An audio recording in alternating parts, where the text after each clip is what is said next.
გადაცემისტუმრები მოვიხელთეთ და მათ ამისთვის ძალიან დიდი მადლობა ჩემს პროდიუსერს დიდი მადლობა როცა მითხრა რომ 31-ში ეს ადამიანები გეყოლებიანო ძალიან გავიკვირვე თქვენი გრაფიკიდან გამომდინარე იმიტომ რომ ძირითადად ვიცი რომ ძალიან დაკავებულები ხართ ხოლმე წლის ბოლოს დღეებში ამიტომ თქვენ უღრმესი მადლობა სტუდიაში მომბრძანებისთვის დაგვირეკეთ მოგესალმებით ახლა არ შეგვეძლო არ მოსვლა ახლა თქვენთან უკვე ისეთი მეგობრობა ჩვენ მრავალწლიანი რომ შეუძლებელი იყო კი ბატონო მიხელ პირველ რითაც მინდა დავიწყო მინდა მართლა გავარკვიეთ ახის წელია თუ ღორის წელი ხა ახის ღორია მაგრამ მაინც უფრო რომლის წელია და ეს ფერის მნიშვნელობა მაინტერესებს რა დატვირთვა აქვს იმიტომ რომ ვიცი რომ რაღაცა ფერის ახის კი ყვითელი ფერის ტახია დავიწყოთ ესე ხა მე რატო ამბობ ტახს და რატო არ ამბობ ღორს ამასაც აგიხსნით ახლა იმიტომ რომ საქმე იმაშია რომ ტახი ჩინეთში უფრო მეტად მიღებული იაპონიაში ღორია პრინციპში ერთ და იგივეა მაგრამ ხა რა შეესაქმე თავის სიმბოლური მნიშვნელობა აქვს ამას და შიდა დატვირთვა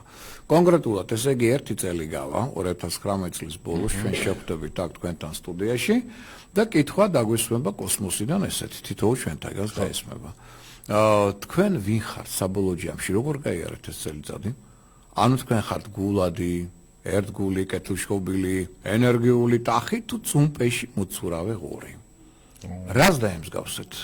ამის და მიხედვით შემოკარგო შემდგომი 12 წელიწადი, იმიტომ რომ ტახი ამთავრებს 12 წლიან ციკლს განვითარებისა და იწყება ახალი 12, ამის და მიხედვით შემდგომ 12 წელიწადში მიიღებს შესაძლებლობას. ანუ იმ 12 ჩამონახულში წლების ბოლო ნიშანია. ეს ბოლო ნიშანია, ამიტომ ეს წყვეთ შემდგომი 12 წლის, თქვა დასაწყის და პერიპეტიებს. ამიტომ ძალიან მნიშვნელოვანია რომ არ ვიყოთ ღორები. ამ 12 წელიწადში უკვე მომხდარი მოხდა თუ ტახი ენიჭება ძალა და მშობა და გუგლდება ყველაფერი და განსხვავებით 2019-ში ახლა უკვე ტახის წელიწადსაც როგორ გავივლი და ამის მიხედვით ვერდიქტი გვექნება ბოლო ვინ ვარ ტახები თუ ღორები რამდენად მნიშვნელოვანი ფიგურაა ძალიან მნიშვნელოვანია ძალიან მით უმეტეს ეს არის სერიოზული ცვლილებების პერიოდი აქ იქნება იმდენი ცვლილებები რომ თქვენ აი სამსახურში მე მგონი იმდენი საქმე გექნებათ რომ მე რეიტყვი წლის ბოლოს რომ ეს რა ხდებოდა იმიტომ რომ დაწყებული პრემიერ-მინისტრიდან დამთავრებული ჩვეულებრივი მათ შორის საინფორმაციო სფეროებში უამრავი ცვლილება დეპარტამენტის ხელმძღვანელები ცალკეული ჯგუფების ხელმძღვანელები უამრავი შეიცვლება იმიტომ რომ ტახი რადგან იწყებს უკვე და ფაქტობრივად გვამზადებს უბრალოდ შემდგომი 12 წლიანი ციკლისთვის აუცილებლად ითხოვს პროფესიონალი კადრების შემოყვანას ახალი კადრების ახალი სახეების შემოყვანას საქმეში და პროფესიონალიზმის განვითარებას ვინც ამას ვერ აკეთებს მომენტალურად დაკარგავს თავის სამსახურს. ამიტომ იქნება უამრავი ცვლილებები. არის ასეთი მომთხოვნი ფიგურა. ძალიან, იმიტომ რომ ეს თვითონ წლის ბოლო ამას ითხოვს, იმიტომ რომ უნდა დაიწყოს ახალი ევოლუციური განვითარების 12 წლიანი ციკლი. აქედან გამომდინარე, ესე თქვენ ნახავთ იგივე ქართულ ოცნებებში და გოსნებაში და სხვა პარტიებში რა მოხდება, რამდენი ვინმე შეიცვლება და ახალი ძალის გამოჩენის დროა. შეიძლება იყოს მესამე ძალა, შეიძლება იყოს ბლოკი, ცალკეული პირები, ქარიზმატული ლიდერები, თქვენ ნახავთ უამრავი ჩვენ არ გვექნება ახლა იმასაც არ გეტყვით არავითარ რევოლუციები არავითარ ომები ეს არის ინური ანუ 7 ენერგიის მქონე ტახი და არა აგრესიული ხო ამიტომ ჩვენ დაძაბულობა გვექნება როგორ არა პოზიციასა და ოპოზიციას შორის მაგრამ არა რევოლუციების და არა კონფლიქტების და ომების სახით ხო მაგრამ ეს ყველაფერი ტახი აუცილებლად მოიტანს ცვლილებებს კი ბატონო ეკა თქვენ მინდა გითხოთ რა უყვარს ტახს და რითი არის ის გამორჩეული სხვა ფიგურებისგან ზუსტად აი იმ სამზადიში რომელსაც ქვია ეს ახალწლო სამზადისი რა სჭირდება რა როგორი ყურადღება ასევე მე უბრალოდ მიშას ნათქვამს დავამატებ იმას რომ ტახი გახლავთ სიმბოლო ჩინეთში რომელიც არის ფინანსური კეთილდღეობისა და შობადობის სიმბოლო ანუ ყველა იმ პერიპეტიების მიღმა რაც მიშამ თქვა ეს წელი იქნება აი სტატისტიკას ვნახავთ ჩვენ წლის ბოლოს რომ შობადობის კუთხით ყველაზე მაღალი რეიტინგით და ასევე დაქორწინების კუთხით ყველაზე იღბლიანი წელიწადია და ესე ვთქვათ მათთვისაც სურს რომ წელს მიიღო გადაწყვეტილება და უკვე ოჯახები შექმნან მათთვის არის ძალიან კარგი რომ მიიღონ ეს გადაწყვეტილება და უკვე ესე ვთქვათ ახალ სიცოცხლესაც ჩაუყარონ საფუძველი. ტახი გახლავთ ფინანსური კეთილდღეობის სიმბოლო და შესაბამისად ჩვენ სახლში მოგეხსენება გვაქვს ზონები ფინანსური კეთილდღეობის, კარიერული წინსვლის, სიყვარულის, ჯანმრთელობის და ასე შემდეგ. თავარი რა არის ახლა აი ამ ახალი წლის ღამეს რაც მე მაინც მინდა რომ იმ თქვენს მსმენელს ვურჩიო. ნაძვის ხე, სად უნდა დავდგათ ნაძვის ხე იმისთვის რომ ესე ვთქვათ, ეს რიტუალი ნაძვისხის დადგმის ადგილი ჩვენთვის იყოს იღბლიანი. სახლში გვაქვს ფინანსური კეთილდღეობის ზონა და ეს არის თქვენი სახლის სამხრეთ აღმოსავლეთი მხარე. აი თუ გინდათ რომ წლევანდელი წელი იყოს ფინანსურად გამართული, მაშინ ნაძვისხე დადგით სამხრეთ აღმოსავლეთით და მორდეთ ოქროსფერი სათამაშოებითა და გრინლანდებით. ასევე მიაკარით ქაღალდის ფულის კუპიურები. ნომინალს მნიშვნელობა არ აქვს. მათთვისაც სურს წელს რომ მოიზიდოს სიყვარული და ესე ვთქვათ ან იპოვოს თავისი ცხოვრების მეორე ნახევარი, ნაძვისხე უნდა დადგას თავისი ძირითადი ოთახის სამხრეთ დასავლეთ ზონაში, იმიტომ რომ ეს ზონა არის პასუხისმგებელი ჩვენ სახლებში სიყვარულზე და ნაძვისხე უნდა მოირთოს უკვე არა ოქროსფერი სათამაშოებით, არამედ წითელი, გულისა და კვერცხის ესე ვთქვათ სიმბოლოებით, ოღონდ აუცილებლად ეს სათამაშოები უნდა იყოს წყვილი და არა კენტი და ასევე კარგი იქნება თუ აი ამ გულის ფორმის სათამაშოებზე მივაწერთ ჩვენი და ჩვენი რჩეული სახელს, ან სურათს დავკიდებთ ეს იმისთვის, რომ მოვიზიდოთ იღბალი, ესე ვთქვათ, ერთობლივად ყოფნისა მომავალ წელს. ტახი ძალიან კეთილშობილი ცხოველია და შესაბამისად ყოველთვის უნდა ადამიანს კარგი გაუკეთოს და აი თუ პატარა რაღაც რიტუალებს გავაკეთებთ იმისთანაც, რაც მას კეთილად განაწყობს ჩვენს მიმართ, მაშინ დამერწმუნეთ, რომ ძალიან კარგად იმუშავებს ეს ყველა რჩევა, რასაც ახლა მე თქვენ მოგცემთ. თუ არა შეუძლია გააღორდეს, იმიტომ რომ ჩვენ შეგვიძლია სალანძღავი ხო, იცით რა, აი მიმართვით ბორომაშიც. ხო, აი ნუ ცოტა გაბუტვა იცის ხოლმე, გაორებული ხასიათის ფსიქოტიპის ადამიანია. უყვარს დასჯა ძალიან კარგად და მარტო დასჯით არ იფარგლება, თვით დასჯაც ახასიათებს.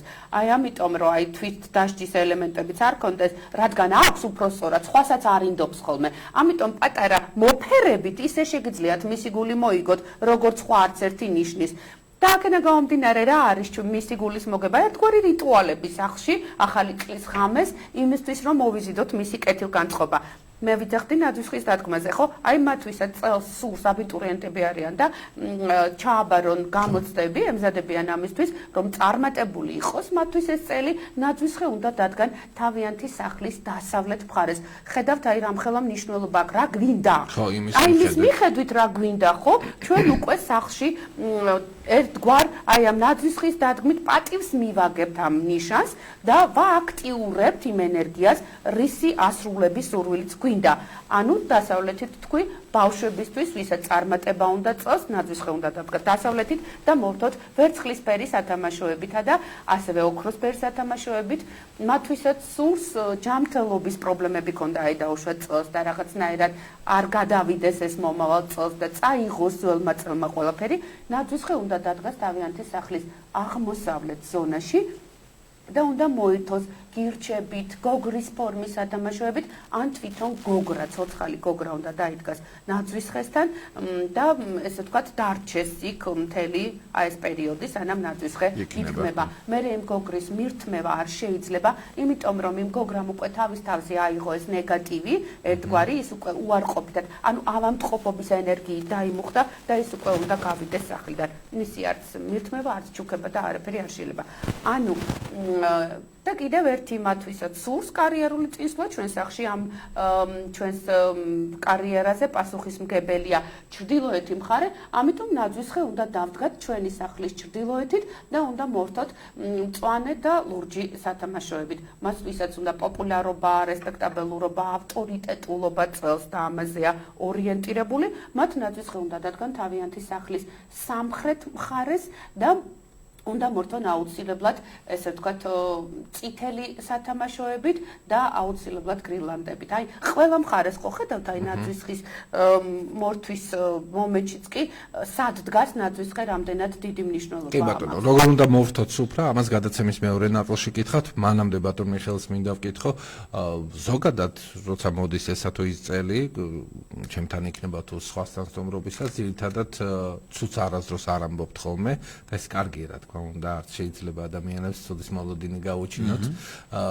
ამ მიმართულებითაც მესმის, მაგრამ აი სუფთა ფინანსური თვალსაზრისით მაინტერესებს, როცა ქვეყანაში ასეთი პრობლემები არის, რამდენად უფრო წარმატებული შეიძლება იყოს ის ფინანსურად, ვიდრე იგივე ვთქვა ძაღლის წელი იყო. ცუდიც გვაქვს და კარგიც, მოდით ესე ვთქვათ, ხო? ამიტომ მე დავიწყებ ცუდით, რა არის ცუდი? მიმნობი ხასიათი. ძალიან მიმნობია და ამ შემთხვევაში ნდობა ზედმეტი დაჭადია. ყველაფერი გადაამოწმოთ. ეს ინფორმაცია ხელშეკრულება თუ უბრალოდ ვიღაცა რაღაცას პირდებათ, არა. ესე ადვილად ნოენდობით, იმიტომ რომ მოტყუების ტენდენცია მაღალია. ეს ერთი. მეორე მთავარი პრობლემა არის ფინანსური ზუსტად. რატო? იმიტომ რომ ურანი მოულოდნელობების მმართველი პლანეტა მარტიდან გადადის საბანკო ეკონომიკურ სექტორში, როგორც არის კურო ზოდიაკო. ეს 7 წლით გადადის შემოკარგება. ეს ნიშნავს იმას, რომ ძალიან ბევრი ქვეყანა, არა მარტო ჩვენ, ბევრი ქვეყანა მსოფლიო მასშტაბით მზად არ იქნება იმ ცვლილებებისთვის და რეფორმებისთვის, რომელსაც ურანი რეფორმების პლანეტა ითხოვს აქ. ამიტომ მზად რადგან არ იქნებიან, ეს ძალიან ბევრს ჩააგდებს შოკის მდგომარეობაში. რასაკვირველია, აქ უკვე მსოფლიო კრიზისის ნიშნები იქნება თვალშისაცემი, რომელიც აუცილებლად პირველში დაარტყობს ისეთ სუსტ ეკონომიკურ ქვეყნებს, როგორც არის საქართველო.